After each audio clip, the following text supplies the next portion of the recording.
We have also seen higher education's growing control over the economic development and urban governance in urban America, or what I call the rise of universities.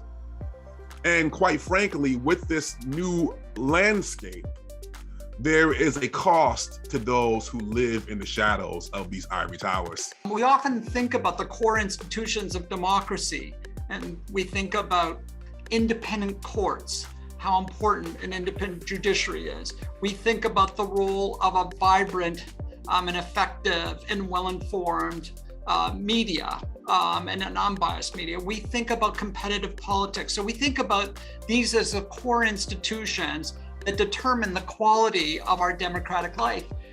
But it's interesting that as much as we talk about traditionally those institutions as being implicated as the core institutions of democracy, I don't think we talk enough about universities and colleges as being critical and, as I argue in the book, indispensable institutions for democracy. Yes, everyone has a right to education technically in the US, but who cares about that right if you don't have access, if you can't afford it? And so I am a strong proponent of free higher ed, and I think that making college accessible is one, significant intervention. And so yes, these are magic wand wishes, but these are things that I believe we should be mobilizing around. If we say that education is a common good, if we say that education is what will advance us as a society together, right? So rather than thinking of the university as an expression of a lofty ideal, I prefer to think about the history of the university as a history of compromises, iterated by cultural brokers over time. So sure, professors, you can have freedom of teaching as long as your instruction trains students for the state-run exams. Or of course, professors, you can do pure research, or what we call basic research, as long as it ultimately has application that is useful. So this is really, the university is a negotiated space of autonomy at best.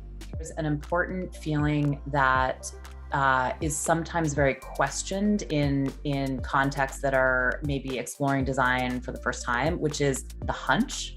Like, you have to take some speculative leaps and make some inferences when you're working in this way.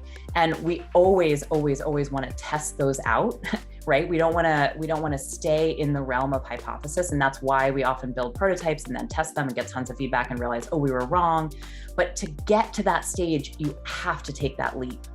And yet California has risen to such extraordinary heights in matters economic and in technology, not the least because of the strength of this system and the investment in this system over decades and decades. And to see that decline and to see the university have to struggle to maintain its excellence is really one part of a coming tragedy of American public higher education.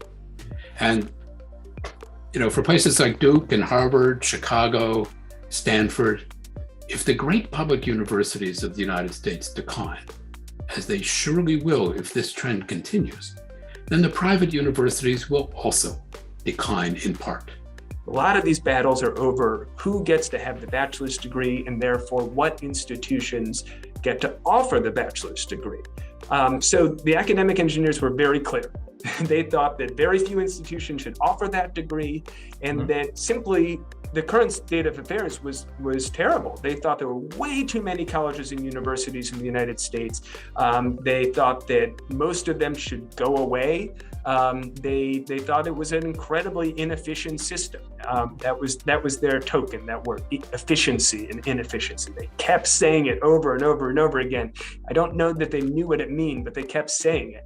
I actually really love that question of what shocks me, because I felt like I wouldn't be shocked by what I heard, but I was. And I'll tell you, one of the things that really shocked me was just how candidly and openly people accepted systemic racism and acted as if there was absolutely nothing they could do about it.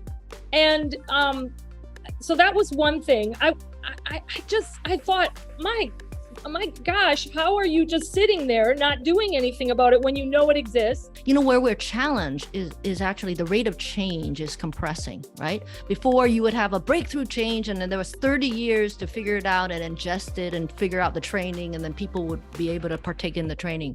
Then it became 15 years, now every 2 years, now it's every 6 months. So humans are quite challenged in being able to keep up with that rate of learning. And so if the academic world can actually do some research, I mean, what are the methodologies, and are there technologies that enable us to actually learn faster? Where does the origin for inequities that we observe, where does it lie? If we're deficit minded, oftentimes what we're doing is we're attributing those to dysfunctions in students, deficits in students, or in their communities, or in their culture. That kind of deficit minded perspective is not attentive to the fact, again, what we're talking about, kind of the systemic barriers that exist and that were erected purposefully in many cases. And equity mindedness, on the other hand, places or locates kind of the origin of inequities in dysfunctional practices. As Tia said, the practices are not working as intended. And so one of the things that Estella has said over and over again that it just kind of sticks with me, because the way that turn a phrase, it was just, you know, really, really kind of impactful on me, is instead of talking about remediating students, let's talk about remediating practices.